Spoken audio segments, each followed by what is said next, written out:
বাংলাদেশের জাতীয় স্মৃতিসৌধ অবস্থান ঢাকার সাভারের নবীনগরে। স্থপতি সৈয়দ মইনুল হোসেন।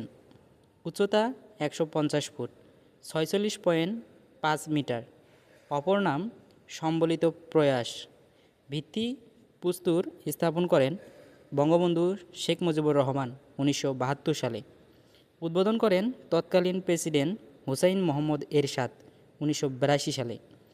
এর গঠন ৭টি ত্রিভুজ আকৃতির দেয়াল নিয়ে গঠিত হয়েছে। এই ৭টি দেয়াল আমাদের জাতীয় জীবনের ৭টি গুরুত্বপূর্ণ ঘটনাকে নির্দেশ করে।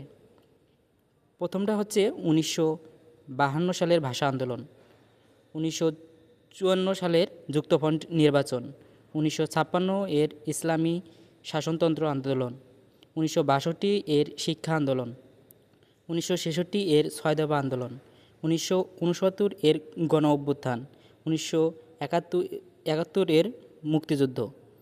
মূল ফটক থেকে স্মৃতিসৌধ পৌঁছাতে দীর্ঘ পথ হাঁটতে হয়।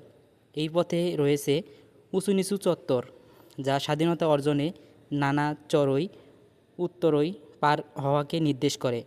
এই পথের দুই পাশে রয়েছে গণকবর এবং মাঝখানে একটি কৃত্রিম জলাশয়। গণকবর স্মরণ করিয়ে দেয় শহীদদের আত্মদান, আর জলাশয় অস্তুর প্রতীক। পুরো পথ লাল ইটের তৈরি, যা রক্তের প্রতীক। ১৯৭৮ সালে ৫৭টি নস্কার মধ্যে সৈয়দ মইনুল হোসেনের বর্তমান নস্কাটি গৃহীত হয়। ধন্যবাদ। শেয়ার করে পাশেই থাকুন।